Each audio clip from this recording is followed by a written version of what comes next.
എല്ലാവർക്കും ഹാപ്പി വിഷു. അപ്പോൾ നമ്മൾ ഇപ്പോൾ മോസ്കോയിലോട്ട് പോവുകയാണ്. കുറച്ച് ആവശ്യങ്ങളൊക്കെ ആയിട്ട് മോസ്കോയിൽ പോവുകയാണ്. എന്നോട് ഇപ്പോൾ കുറച്ചധികം ആൾക്കാർ ചോദിക്കുന്നുണ്ട് ഇവിടെ ഡ്രൈവേഴ്സിൻ്റെ, അതായത് ഇവിടെ വന്നു കഴിഞ്ഞാൽ ഡ്രൈവർ ജോലി, അതായത് ടാക്സി ഡ്രൈവർ ജോലി ചെയ്യാൻ പറ്റുമെന്ന് ആൾക്കാർ ചോദിക്കുന്നുണ്ട്. അപ്പോൾ നിലവിൽ നമ്മൾക്കൊരു കാറുണ്ട്, ചെറിയൊരു വണ്ടിയാണ്, ലഡാക്ക് അലീന എന്ന് പറയും. നമ്മൾ സെക്കൻഡ് യൂസ്ഡ് കാർ മേടിച്ചതാണ് ഇവിടെ ആവശ്യങ്ങൾക്ക് വേണ്ടിയിട്ട്. അപ്പോൾ ഇവിടെ നമ്മൾ ഈ കാർ ഓടിക്കുന്നത് വെച്ച് എങ്ങനെയാണെന്ന് വെച്ച് കഴിഞ്ഞാൽ നമ്മുടെ ഇന്ത്യൻ ലൈസൻസ് ട്രാൻസ്ലേറ്റ് ചെയ്ത് നോട്ടറൈസ് ചെയ്തതിന് ശേഷമാണ് നമ്മൾ വണ്ടി ഓടിക്കുന്നത്. അതായത് പോലീസ് ഇപ്പോൾ നിലവിൽ നമ്മൾ വണ്ടി നിർത്തി ഡോക്യുമെന്റ്സ് ചോദിച്ചു കഴിഞ്ഞാൽ നമ്മൾ ഇന്ത്യൻ ലൈസൻസും അതുപോലെ തന്നെ നമ്മൾ നോട്ടറൈസ് ചെയ്ത പേപ്പറുമാണ് കാണിക്കാറ്. പക്ഷേ ഈ ഒരു ഇടയായിട്ട് ഇപ്പോൾ കുറച്ച് ദിവസങ്ങളായിട്ട് അവർ ഇന്റർനാഷണൽ ലൈസൻസ് ചോദിക്കുന്നുണ്ട്. അപ്പോൾ നമ്മൾ ഇപ്പോൾ നിലവിൽ നമ്മൾ ഇന്റർനാഷണൽ ലൈസൻസ് എടുത്തു. അത് ഇവിടെ നിന്ന് എടുക്കാൻ പറ്റില്ല, നമ്മൾ നാട്ടിൽ അപ്ലൈ ചെയ്യണം. ഏകദേശം നമ്മൾ നമ്മുടെ വിസ, നമ്മുടെ ആധാർ കാർഡ് ഇതൊക്കെ വെച്ചിട്ട് നമുക്ക് ഇന്റർനാഷണൽ നാട്ടിൽ അപ്ലൈ ചെയ്യാൻ പറ്റും. ഒരാഴ്ചക്കുള്ളിൽ തന്നെ നമുക്ക് ഇന്റർനാഷണൽ ലൈസൻസ് നമുക്ക് കിട്ടും. ഏകദേശം ഒരു 2000 to 3500 കോസ്റ്റ് എന്തോ വന്നത്. അപ്പോൾ നമ്മളിപ്പോൾ ഇന്റർനാഷണൽ ലൈസൻസ് എടുത്തിട്ടുണ്ട്. അപ്പോൾ നിലവിൽ പ്രശ്നമില്ല. അത് നോട്ടറൈസ് ചെയ്യണമെന്നുണ്ട്. ഇത് ഞാൻ ചെയ്തിട്ടില്ല, പക്ഷെ അത് കാണിച്ചിട്ടും നിലവിൽ ഇഷ്യൂ ഒന്നും ഉണ്ടായിട്ടില്ല. അപ്പോൾ നിങ്ങൾ ഇവിടെ പ്രൈവറ്റ് വണ്ടി എടുത്തിട്ട് ഉപയോഗിക്കാനാണെങ്കിൽ നിങ്ങൾ ഇന്റർനാഷണൽ ലൈസൻസ് എടുക്കുന്നത് കുറച്ചുകൂടെ നല്ലതാണ്. ഇനി അതർവൈസ് അത് എടുക്കാൻ സമയമില്ലാത്ത ആളാണെങ്കിൽ ഇന്ത്യൻ ലൈസൻസ് എടുക്കുക, ട്രാൻസ്ലേറ്റ് ചെയ്ത് നോട്ടർ ചെയ്തിട്ട് നിങ്ങൾക്ക് ഇവിടെ പ്രൈവറ്റ് വണ്ടി ഓടിക്കാം. പക്ഷെ നമുക്ക് അത് വെച്ചുകൊണ്ട് ജോലി ചെയ്യാൻ പറ്റില്ല. ഓക്കെ, നമുക്ക് ഇന്റർനാഷണൽ ലൈസൻസ് വെച്ചിട്ടാണെങ്കിലും ടാക്സി ഡ്രൈവറായിട്ട് ജോലി ചെയ്യാൻ പറ്റത്തില്ല. അതിന് വേറെ കുറച്ച് ഫോർമാലിറ്റീസ് ഉണ്ട്. ഏറ്റവും ഇമ്പോർട്ടൻ്റ് ആണ് ലാംഗ്വേജ്. അപ്പോൾ നമ്മൾ ആ ഒരു രീതിയിൽ നമുക്ക് ജോലി ചെയ്യണമെങ്കിൽ തന്നെ നമ്മൾ ലാംഗ്വേജ് അറിഞ്ഞിരിക്കണം. ലാംഗ്വേജ് അറിയാണ്ട് നമുക്ക് ജോലി ചെയ്യാൻ പറ്റില്ല. അത് ഭയങ്കര ബുദ്ധിമുട്ടാണ്. പിന്നെ അതാണ് ഏറ്റവും ഇമ്പോർട്ടൻറ്റ്. നിങ്ങൾ അറിഞ്ഞിരിക്കേണ്ട കാര്യങ്ങൾ. നിങ്ങൾ പ്രൈവറ്റ് വണ്ടി എടുക്കുകയാണെന്നുണ്ടെങ്കിൽ നിങ്ങൾക്ക് ഇന്ത്യൻ ലൈസൻസ് ഒറിജിനൽ വേണം കേട്ടോ. ഡ്യൂപ്ലിക്കേറ്റ് ലൈസൻസ് ഒരിക്കലും ഉപയോഗിക്കരുത്, എപ്പോഴും ഒറിജിനൽ ഉപയോഗിക്കുക. പിന്നെ ഇവിടെ വണ്ടി ഓടിക്കുമ്പോൾ ശ്രദ്ധിക്കേണ്ട കാര്യങ്ങൾ എന്തൊക്കെയാണെന്ന് വെച്ച് കഴിഞ്ഞാൽ, ഇപ്പോൾ ഞങ്ങളിപ്പോൾ വണ്ടിയിൽ പോയിക്കൊണ്ടിരിക്കുവാണ്. അപ്പോൾ കുറച്ച് കാര്യങ്ങൾ ഇതിൽ കാണുന്ന കാര്യങ്ങൾ ഞാൻ ജസ്റ്റ് പറഞ്ഞുതരാം. വണ്ടിയിൽ പോയിക്കൊണ്ടിരിക്കുവാണ്, കണ്ടോ ഇവിടെ ഓരോ സൈൻ കണ്ടോ. നമ്മൾ കറക്റ്റ് വണ്ടി ഓടിക്കുമ്പോൾ ഓരോ സൈൻ കറക്റ്റായിട്ട് നോക്കിയിട്ട് വണ്ടി ഓടിക്കുക. ഓരോ ആരോമാർക്കും ഇവിടെ ഇമ്പോർട്ടൻ്റ് ആണ്. കാരണം നമ്മളിപ്പോൾ വണ്ടിയിൽ ഇപ്പോൾ ഹൈവേ ഒക്കെ പോകുമ്പോൾ ഇപ്പോൾ നമുക്ക് 2 ലൈൻ 3 ലൈൻ അങ്ങനെ ഓരോ ലൈൻസ് ഉണ്ട്. അപ്പോൾ ഓരോ ലൈനും നമ്മൾ കറക്റ്റായിട്ട് കീപ്പ് ചെയ്ത് വേണം പോകാനായിട്ട്. നമുക്ക് ഇപ്പോൾ ഫോർ എക്സാമ്പിൾ ഇപ്പോൾ ഈ ഒരു സൈഡിൽ നിങ്ങൾ കാണാൻ പറ്റും, ഇവിടെ 2 വരെയുണ്ട്. ഈ കണ്ടോ 2 വരെയുണ്ട്. അപ്പോൾ നമുക്ക് പെട്ടെന്ന് വണ്ടി ഇതിലെ കൂടി പോയിട്ട് ഇതിലെ യൂട്ടേൺ എടുക്കാൻ പാടില്ല. യൂട്ടേൺ എടുത്ത് കഴിഞ്ഞാൽ ഫൈൻ കിട്ടും. അപ്പോൾ യൂട്ടേൺ എടുക്കണമെങ്കിൽ തന്നെ ഇപ്പോൾ ഫോർ എക്സാമ്പിൾ ഇവിടെ ഇപ്പോൾ 2 ലൈൻ, ഈ 2 ലൈൻ കഴിഞ്ഞത് ഈ 1 ലൈൻ ആയണ്ട, ഈ 1 ലൈൻ ആയതുകൊണ്ട് ഇവിടുന്ന് യൂട്ടേൺ എടുക്കാം. അപ്പോൾ അങ്ങനെയൊക്കെ ഉണ്ട്. അപ്പോൾ വണ്ടി ഓടിക്കുന്നവർ മെയിനായിട്ട് ശ്രദ്ധിക്കേണ്ട കാര്യങ്ങളാണ്. ഇപ്പോൾ ഞങ്ങളുടെ ഈ വണ്ടിക്ക് മാത്രം ഏകദേശം 3 മാസം കൊണ്ട് ഏകദേശം 45,000 രൂപയ്ക്ക് അടുത്ത് ഫൈൻ വന്നു. നമ്മളത് കറക്റ്റായിട്ട് അടച്ച് ക്ലിയർ ചെയ്തിട്ടുണ്ട്. അപ്പോൾ ഇവിടെ ഓരോ ചെറിയ മിസ്റ്റേക്കിനും 1000 രൂപ, 500 രൂപ, 5000 രൂപ വരെ ഫൈൻ ഉണ്ട്. അപ്പോൾ അത് മെയിനായിട്ട് ശ്രദ്ധിക്കേണ്ട കാര്യങ്ങളാണ്. പിന്നെ ഓവർ സ്പീഡും, ഇപ്പോൾ നമ്മൾ മാപ്പ് ഇട്ട് ഓടിക്കുമ്പോൾ ഇപ്പോൾ ക്യാമറ വണ്ടിയിലുണ്ട്. ഇവിടെ ക്യാമറയുടെ സിമ്പിൾ നിങ്ങൾക്ക് കാണാൻ പറ്റും.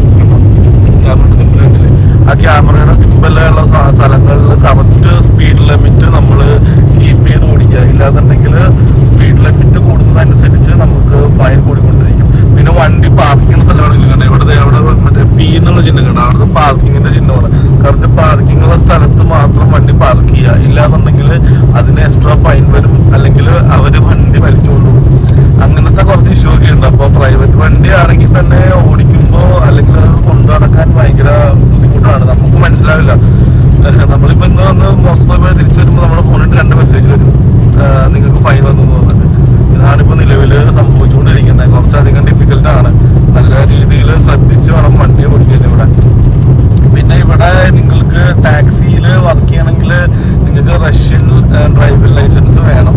അതുപോലെ തന്നെ ലാംഗ്വേജ് വേണം. 3 വർഷമെങ്കിലും മിനിമം എക്സ്പീരിയൻസ് ആയിരിക്കണം. എക്സ്പീരിയൻസ് ഉള്ള വ്യക്തികളായിരിക്കണം.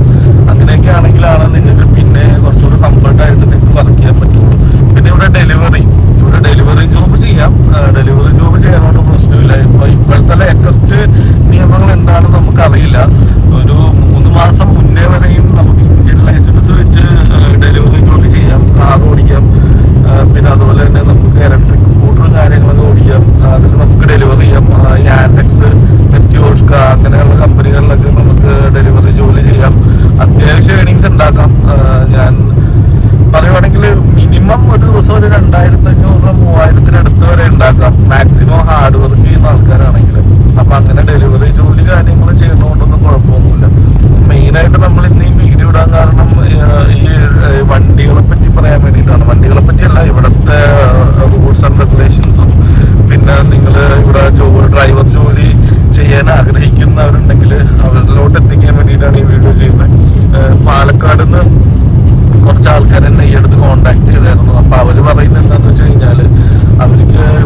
വന്ന ആൾക്കാർക്ക് കുറച്ച് ബുദ്ധിമുട്ടായിരിക്കും ഇവിടുത്തെ ക്ലൈമറ്റായിട്ട് പൊരുത്തപ്പെട്ട് പോകാനായിട്ട്.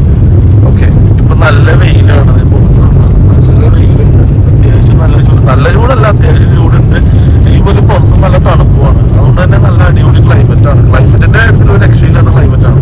പിന്നെ പയ്യെ ഇലകളൊക്കെ ഇങ്ങനെ വന്നുകൊണ്ടിരിക്കുവാണ്. പയ്യെ സമ്മറിലോട്ട് കിടക്കുവാണ്. സമ്മറിൽ കുറച്ചുകൂടെ ബ്യൂട്ടിഫുൾ ആണ്. വേറെ ഒരു തരം കാഴ്ചകളായിരിക്കും നമുക്ക് സമ്മറിൽ കാണാൻ പറ്റുക. ഈ ഒരു സൈഡ് കണ്ടില്ല, ഐസൊക്കെ പയ്യെ ഉരുകിക്കൊണ്ടിരിക്കുകയാണ് അവിടെയൊക്കെ. ഏകദേശം പയ്യെ ഉരുകി ചെടികളൊക്കെ പയ്യെ മുളച്ച് വരുന്ന ഒരു സാഹചര്യമാണ് ഇപ്പോൾ ഇവിടെ കണ്ടുകൊണ്ടിരിക്കുന്നത്. ജോലിനെ പറ്റി പറയുകയാണെന്നുണ്ടെങ്കിൽ ഇപ്പൊ ഇനിയിപ്പോ സമ്മതമാകുമ്പോൾ തന്നെ അത്യാവശ്യം ജോലി സാധ്യതകൾ എന്തായാലും പുതിയതായിട്ട് മോസ്കോയിൽ എന്തായാലും വരും. ഇപ്പൊ ഞങ്ങളാണെങ്കിൽ തന്നെ, ഇപ്പൊ ഞാനാണെങ്കിൽ തന്നെ KFC-യിൽ വർക്കിന് പോകുന്നുണ്ട്. നൈറ്റ് ഷിഫ്റ്റ് ആണ് വർക്കിന് പോകുന്നത്. എനിക്ക് എല്ലാ ദിവസവും ജോലി ഇല്ല. ആഴ്ചയിൽ 3-4 ദിവസം വെച്ചിട്ടാണ് ജോലി ഞാൻ ചെയ്യുന്നത്. അപ്പൊ എന്റെ ജോലി എന്ന് പറഞ്ഞു കഴിഞ്ഞാൽ ഇപ്പൊ നിലവിൽ ഞാനിപ്പോ പാർട്ട് ടൈം ആയിട്ടുള്ള ജോലിയാണ്. അവിടെ എന്ന് പറഞ്ഞു കഴിഞ്ഞാൽ രാത്രി നൈറ്റ് ഷിഫ്റ്റ് ആണ്. KFC-യിൽ നമുക്ക് കിച്ചണും കാര്യങ്ങളൊക്കെ ഫുള്ള് ക്ലീനിങ് ആണ് ജോലി വരുന്നത്. അത്യാവശ്യം ഹാർഡ് വർക്ക് ആണെന്ന് വെച്ച് കഴിഞ്ഞാൽ ഹാർഡ് വർക്ക് ആണെങ്കിൽ പോലും നമ്മളൊരു 3-4 പേരുണ്ട്. അപ്പോൾ ഒരു ടീം വർക്കായിട്ട് ചെയ്യുന്നതുകൊണ്ട് തന്നെ ബുദ്ധിമുട്ടില്ല. നമുക്ക് ഏകദേശം 1 മണിക്കൂറിന് 260 രൂപ വെച്ചിട്ടാണ് നമുക്ക് കിട്ടിക്കൊണ്ടിരിക്കുന്നത്. അപ്പോൾ അതിന് പോകുന്നതുകൊണ്ട് തന്നെ അത്യാവശ്യം കുഴപ്പമില്ലാത്ത രീതിയിൽ നമുക്ക് കാര്യങ്ങളൊക്കെ പോകുന്നുണ്ട്. അപ്പോൾ ഇനിയിപ്പോൾ KFC എന്ന് പറയുന്നത് ഇവിടെ റോസ്റ്റിക്സ് എന്നാണ്. റോസ്റ്റിക്സ്, അതുപോലെ തന്നെ ബർഗർ കിങ്. അപ്പോൾ അവിടെയൊക്കെ നമുക്കിപ്പോൾ അത്യാവശ്യം വേക്കൻസികൾ വരുന്നുണ്ട് ഇപ്പോൾ സമ്മർ ആകുമ്പോൾ തന്നെ. പിന്നെ ഇവിടെ ഇപ്പോൾ യൂറോപ്പിൽ നിന്നും അമേരിക്കയിൽ നിന്നൊക്കെ പുതിയ കമ്പനികൾ ഇങ്ങോട്ടേക്ക് സൈൻ ചെയ്യാനുള്ള ഒരു തയ്യാറെടുപ്പിലാണ്. അത് എത്രത്തോളം പോസിബിൾ ആവുമെന്ന് എനിക്കറിയില്ല. അതെന്തായാലും നമുക്ക് ഫ്യൂച്ചറിൽ ഒരു പക്ഷേ അതിനെപ്പറ്റി നമുക്ക് അറിയാൻ കഴിയും. അങ്ങനെ ഫോം ചെയ്യുകയാണെന്നുണ്ടെങ്കിൽ കുറച്ചുകൂടെ ഓപ്പർച്യൂണിറ്റി കൂടാൻ വളരെ ചാൻസ് കൂടുതലായിരിക്കും ഈ ഒരു കൺട്രിയിൽ. ഇപ്പം നിലവിൽ പല പരാമർശങ്ങളും പല രീതിയിലും പ്രചരിപ്പിക്കുന്നുണ്ട്. നമ്മളിനി അതൊന്നും അതിനെപ്പറ്റിയൊന്നും പറയുന്നില്ല. നമ്മളിനിയിപ്പോൾ നമ്മൾ റഷ്യയുടെ ഓരോ അപ്ഡേഷൻസ് നമുക്കറിയാവുന്ന നമ്മൾ അറിഞ്ഞു വരുന്ന ഓരോ അപ്ഡേഷൻസുകളും നമ്മുടെ വീഡിയോയിൽ ഇങ്ങനെ വന്നുകൊണ്ടിരിക്കും. അപ്പോൾ നിങ്ങൾക്ക് നമ്മളെ സപ്പോർട്ട് ചെയ്യാൻ താല്പര്യം ഉണ്ടെങ്കിൽ നമ്മുടെ ചാനൽ സബ്സ്ക്രൈബ് ചെയ്ത് കൂടെ നിൽക്കാം. ഓക്കെ, അപ്പോൾ നമ്മളിപ്പോൾ നിലവിൽ മോസ്കോയിലോട്ട് പോയിക്കൊണ്ടിരിക്കുകയാണ്. ഇവിടുന്ന് ഏകദേശം ഒരു 45 കിലോമീറ്റർ ഉണ്ട് മോസ്കോയിലോട്ട്. അപ്പോൾ എന്തായാലും നമുക്ക് കാണാം ബാക്കി വിശേഷങ്ങൾ. ഈ ഒരു സൈൻ ശ്രദ്ധിക്കണം, വണ്ടി വലിച്ചുകൊണ്ട് പോകുന്ന സൈൻ കണ്ടു. അതിന്റെ ഫ്രണ്ടിലെങ്ങാനും വണ്ടി വർക്ക് ചെയ്ത് കഴിഞ്ഞാൽ ഒരു 1 അവറിനുള്ളിൽ തന്നെ വണ്ടി ഒരു അതുകൊണ്ടാണ് പറയാൻ കാരണം എന്ന് വെച്ച് കഴിഞ്ഞാൽ ഒരു ദിവസം ഞങ്ങൾ ഒരു അപ്പാർട്ട്മെന്റ് ഒരു സുഹൃത്തിനെ കാണാൻ പോകുന്ന സമയത്ത് നമ്മൾ വണ്ടി ഒരു സ്കൂളിന്റെ ഫ്രണ്ടിലായിട്ട് നമ്മൾ പാർക്ക് ചെയ്ത്. അപ്പൊ ഈ സൈൻ നമ്മൾ ശ്രദ്ധിച്ചില്ല, പാർക്ക് ചെയ്ത് പോയി. നമ്മൾ തിരിച്ചു വരുമ്പോൾ വണ്ടി ഇവിടെ കാണില്ല. പിന്നെ നമ്മൾ അതിനെപ്പറ്റി അന്വേഷിച്ച് എൻക്വയറി ചെയ്തപ്പോഴാണ് നമ്മുടെ വണ്ടി ഇതുപോലെ ട്രാഫിക് പോലീസ് വന്ന് കൊണ്ടുപോകാൻ അറിയുന്നത്. അത് ഏകദേശം നമ്മുടെ ഇന്ന് 20,000 രൂപയാണ് നമ്മുടെ ഇന്ന് ഒറ്റടിക്ക് പോയത്. 20,000 രൂപ ഫൈൻ അടച്ചിട്ടാണ് നമുക്ക് ആ വണ്ടി ഒന്ന് വിട്ടു കിട്ടിയത്. അപ്പൊ ആ ഒരു സൈൻ ഉള്ള സ്ഥലത്ത് വണ്ടി പാർക്ക് ചെയ്തു. പിന്നെ എന്താന്ന് വെച്ച് കഴിഞ്ഞാല് ഇവിടെ ഈ കാറ്, അതായത് കാറിന് ഇവിടെ മെഷീൻ എന്നാണ് പറയുന്നത്. മെഷീന് ഏകദേശം ഇവിടെ നല്ല എക്സ്പെൻസ് ആണ്. നമ്മുടെ നാട്ടിലത്തെ പോലെയല്ല. ഏകദേശം അത്യാവശ്യം ഒരു നല്ല വണ്ടി കിട്ടണമെങ്കിൽ അത്യാവശ്യം ഫണ്ട് ഒരു 3 ലക്ഷം രൂപ കൊടുക്കേണ്ടി വരും. പിന്നെ ഇവിടെ ബൈക്സ് ആണെങ്കിൽ തന്നെ ഭയങ്കര റയറാണ്. ഇപ്പൊ നിലവിൽ സമ്മർ സ്റ്റാർട്ട് ചെയ്തുകൊണ്ട് ബൈക്സ് നിലവിൽ ഇറങ്ങി തുടങ്ങിയിട്ടുണ്ട്. പക്ഷെ എങ്കിൽ പോലും ബൈക്സിന് നിലവിൽ എമൗണ്ട് കുറച്ചുകൂടെ കൂടുതലാണ്. ഫോർ എക്സാമ്പിൾ, നമ്മുടെ നാട്ടിലെ ഒരു സ്കൂട്ടി പെപ്പ്, നമ്മുടെ നാട്ടിലൊരു സ്കൂട്ടി പെപ്പിന് എത്ര ആയിരിക്കാം? സെക്കൻഡ്സ് ഒക്കെ ആണെങ്കിൽ എത്ര കൊടുക്കേണ്ടി വരും? ഒരു 20,000 അല്ലെങ്കിൽ 25,000 അല്ലെങ്കിൽ ഇവിടെ 30,000 കൊടുക്കേണ്ടി വരുമായിരിക്കും. ഇവിടെ ഒരു സ്കൂട്ടി പെപ്പിന്റെ റേറ്റ് 1 ലക്ഷം 1.5 ലക്ഷം രൂപയാണ്. ഇവിടെ ഒരു റോയൽ എൻഫീൽഡ് ബുള്ളറ്റ് സെയിൽ ചെയ്യാനിട്ടങ്ങനെ റേറ്റ് 5.5 ലക്ഷം രൂപയാണ്. അങ്ങനെയൊക്കെയാണ് ഇവിടെ നിലവിൽ നമ്മുടെ ബൈക്സിന്റെ റേറ്റ്. ഇവിടെ കൂടുതലും ചൈനീസ് വണ്ടികളാണ് റേറ്റ് കുറവ്. ബാറ്ററിയുടെ ചൈനീസ് വണ്ടി, അതുപോലെ തന്നെ ചൈനീസിന്റെ തന്നെ ബൈക്ക് ഉണ്ട്. അതൊക്കെ ആണെങ്കിൽ 1 ലക്ഷം രൂപയ്ക്കൊക്കെ കിട്ടും. അത്യാവശ്യം ബ്രാൻഡഡ് ആയിട്ടുള്ള നമ്മുടെ നാട്ടിൽ വെച്ച് കമ്പയർ ചെയ്യുന്ന മോഡൽസിനൊക്കെ ഇവിടെ ഭയങ്കര റേറ്റാണ്. അതുകൊണ്ട് തന്നെ ബൈക്സ് ഇവിടെ എത്രത്തോളം ശാശ്വതമാണെന്ന് അറിയില്ല. ഒരു ജോലിക്കായിട്ട് വന്ന വ്യക്തിക്ക് ഇലക്ട്രിക് സ്കൂട്ടർ നിങ്ങൾക്ക് എടുക്കാം.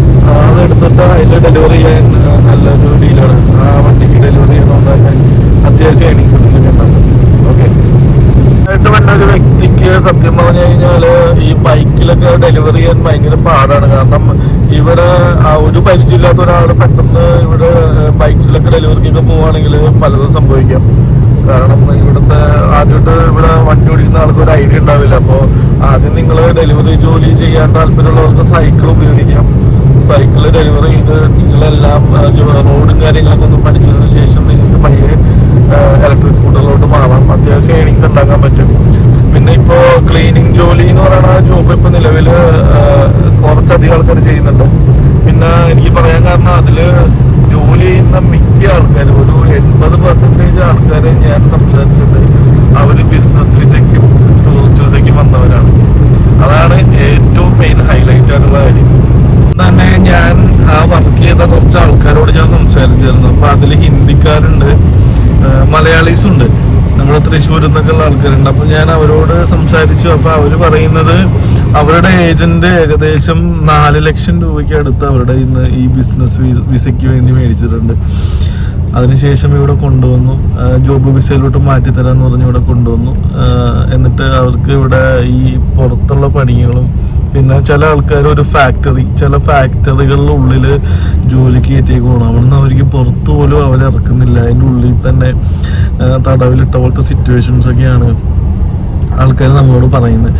അപ്പോൾ ഈ അടുത്ത് ഈ 2 ആഴ്ച മുന്നേ ഒരു സ്ത്രീ നമ്മളായിട്ട് കോണ്ടാക്ട് ചെയ്തു. അപ്പോൾ പുള്ളിക്കാരത്തി തൃശ്ശൂരുള്ള ലേഡിയാണ്. ഇവിടെ ടൂറിസ്റ്റ് വിസയ്ക്ക് വന്നാണ്. അവരുടെ ഇത് ഏകദേശം 4 ലക്ഷം രൂപയ്ക്ക് അടുത്ത് അവരുടെ ഏജന്റ് മേടിച്ചിട്ടുണ്ട്. എന്നിട്ട് ഇവിടെ വന്നതിന് ശേഷം അവർക്ക് ജോലി കൊടുക്കാന്ന് പറഞ്ഞാൽ, അതായത് തയ്യൽ ജോലി കൊടുക്കാന്ന് പറഞ്ഞിട്ടാണ് ഇവിടെ കൊണ്ടുവന്നത്. ഇവിടെ വന്നപ്പോൾ ആ ജോലിയും കാര്യങ്ങളും പുള്ളിക്കാരത്തിക്ക് എക്സ്പീരിയൻസ് ഇല്ലാത്തതുകൊണ്ട് തന്നെ പുള്ളിക്കാരത്തി അത് ചെയ്യാൻ പറ്റിയില്ല. അതുകൊണ്ട് തന്നെ ഏതോ ഹൗസിലോട്ട് മാറ്റി. പിന്നീട് നമുക്ക് അവരായിട്ട് യാതൊരു കോണ്ടാക്ട് ചെയ്യാൻ പറ്റിയിട്ടില്ല. അപ്പൊ അവരുടെ അടുത്തൊക്കെ പറയുന്നത് ഈ ബിസിനസ് വിസയിലും അതുപോലെ തന്നെ ടൂറിസ്റ്റ് വിസയിലും ഇവിടെ കൊണ്ടുവന്നിട്ട് ഇത് കൺവേർട്ട് ചെയ്ത് വർക്ക് വിസയിലോട്ട് കമ്പനി ചെയ്തെടുക്കുന്ന രീതിയിലാണ് സംസാരിക്കുന്നത്. അപ്പൊ ഇത് ഓൾറെഡി ഇത് പറ്റില്ല എന്ന് ഞാൻ എൻ്റെ പല വീഡിയോയിലും പറഞ്ഞിട്ടുണ്ട്. പിന്നെ ചില കമ്പനീസിൽ നിന്ന്, അതായത് ഈ ടൂറിസ്റ്റ് വിസയ്ക്ക് വന്ന ആൾക്കാർ ഒരു 20ഓളം പേര് കുറച്ച് വെയർ ഹൗസിൽ ജോലി ചെയ്യുന്നുണ്ട്. അപ്പൊ അവർക്ക് ഒരു പേപ്പർ വെയർ ഹൗസിൽ നിന്ന് കൊടുത്തു, അതായത് ഇന്ന വ്യക്തി ഇന്ന കമ്പനിയിൽ ജോലി ചെയ്യുന്നുള്ള ഒരു പേപ്പർ കൊടുത്തിട്ടുണ്ട്. പക്ഷെ അവർക്ക് ടൂറിസ്റ്റ് വിസയാണ്. അപ്പോൾ അങ്ങനെ കുറെ രീതിയിൽ ആൾക്കാർ ഇവിടെ കൊണ്ടുവന്ന് ചീറ്റ് ചെയ്യുന്നുണ്ട്. അപ്പോൾ നിങ്ങളൊക്കെ ഓർത്ത് നിങ്ങൾ ഇപ്പൊ ഇത് കാണുന്നുണ്ടെങ്കിൽ നിങ്ങൾ ആരെങ്കിലൊക്കെ നാട്ടിൽ നിന്ന് കയറി വരാൻ നിൽക്കുന്നുണ്ടെങ്കിൽ അവരിലോട്ടൊക്കെ വീഡിയോ എത്തിക്കാം. കാരണം അതൊരിക്കലും ഇവിടെ ബിസിനസ് വിസയിലും ടൂറിസ്റ്റ് വിസയിലും കൊണ്ടുവന്നിട്ട് ജോലി ചെയ്യാൻ പറ്റില്ലാത്ത രീതികളാണ്. അപ്പൊ നിങ്ങൾ മെയിനായിട്ട് നിങ്ങളുടെ ഫ്രണ്ട്സിനെ ഇത് എത്തിക്കുക. കാരണം നമ്മൾ തന്നെ, അതായത് അവിടെ ഇത് മേടിക്കുന്ന ചാർജസ് എന്നൊക്കെ പറഞ്ഞു കഴിഞ്ഞാല് 4 ലക്ഷം 3.5 ലക്ഷം രൂപ ബിസിനസ് വിസയ്ക്കൊക്കെ മേടിക്കുന്നുണ്ട്. എങ്കിൽ പോലും അവര് പല കാര്യങ്ങളും ചെയ്തു കൊടുക്കില്ല. ഇവിടെ കൊണ്ടുവന്ന് ഒരു കമ്പനിയിലാക്കി കഴിഞ്ഞാൽ പിന്നെ അവരുടെ ഏജന്റ് എന്താണോ പറയുന്നത് സ്റ്റിൽ അതാണ് വിശ്വസിക്കുന്നത്. അത് എന്തുകൊണ്ടാണ് എനിക്ക് മനസ്സിലാവാനുള്ള. നമ്മള് പറയുന്നു ഇത് ഇങ്ങനെയല്ല, ഇത് ഫേക്കാണ്, നിങ്ങൾ നാട്ടിലോട്ട് തിരിച്ചു പോകേണ്ടത് നല്ല പറയുമ്പോൾ നമ്മുടെ അടുത്ത് പറഞ്ഞത് ഞങ്ങളുടെ ഏജന്റ് ഞങ്ങളോട് ഇങ്ങനെ ചെയ്തിട്ടാണ് പറഞ്ഞേക്കുന്നത്, ഞങ്ങൾ ഇത്രയും പൈസ മുടക്കി വന്നതാണ് എന്നുള്ള രീതിയിൽ നമ്മൾ സംസാരിക്കും. അപ്പൊ അങ്ങനെ സംസാരിക്കുന്നവരോട് നമുക്ക് കൂടുതലൊന്നും പറയാനില്ല. പക്ഷെ ദൈവത്തെ ഓർത്ത് ഒരിക്കലും ഒരാളും ഇവിടെ ബിസിനസ് വിസയിലും പിന്നെ അതുപോലെ തന്നെ ടൂറിസ്റ്റ് വിസയിലും വന്ന് ജോലി ചെയ്യരുത്. പിന്നെ സ്റ്റുഡൻറ് വിസയിൽ വന്ന് പാർട്ട് ടൈമായിട്ട് ജോലി ചെയ്യാം. അതിനിപ്പോൾ നിലവിൽ പ്രശ്നങ്ങളൊന്നുമില്ല. ഇപ്പം നമുക്കറിയാവുന്ന ഒരുപാട് പേര് ഇവിടെ സ്റ്റുഡൻറ് വിസയിൽ ജോലി ചെയ്യുന്നുണ്ട്, പാർട്ട് ടൈമായിട്ട് ജോലി ചെയ്യുന്നുണ്ട്. അതിൻ്റെ കൂടെ തന്നെ അവർ ക്ലാസ് അറ്റൻഡ് ചെയ്യുന്നുണ്ട്, വലിയ കുഴപ്പമില്ലാണ്ട് പോകുന്നുണ്ട്. അപ്പോൾ സ്റ്റുഡൻറ് വിസയെ പറ്റി നിങ്ങൾക്ക് എന്തെങ്കിലുമൊക്കെ ഡൗട്ട്സോ കാര്യങ്ങളൊക്കെ ഉണ്ടെങ്കിൽ നിങ്ങൾക്ക് നമ്മളെ കോൺടാക്ട് ചെയ്യാം. നിങ്ങൾക്ക് റഷ്യയിലോട്ട് വരാൻ നിൽക്കുന്നവർക്ക് ഇവിടെ എന്തെങ്കിലും ഹെൽപ്പ് വേണമെങ്കിലോ അല്ലെങ്കിൽ ഇവിടുത്തെ കാര്യങ്ങൾ എന്തെങ്കിലുമൊക്കെ അറിയാൻ താല്പര്യമുണ്ടെങ്കിൽ നമ്മളെ കോൺടാക്ട് ചെയ്യാം. നമുക്ക് അറിയാവുന്ന കാര്യങ്ങൾ മാക്സിമം നിങ്ങൾക്ക് പറഞ്ഞുതരാൻ നമ്മൾ തയ്യാറാണ്. അപ്പോൾ നമ്മൾ ഈ വീഡിയോ വൈൻഡപ്പ് ചെയ്യുവാണ്. അതായത് അടുത്ത വീഡിയോയിൽ നമുക്ക് വീണ്ടും കാണാം. നമ്മൾ ഇവിടുന്ന് ഒരു ഹിഡൻ സ്പോട്ടിലോട്ട് നമ്മൾ പോകുന്നുണ്ട്. അപ്പോൾ ആ വീഡിയോ നമ്മൾ അടുത്ത വീഡിയോ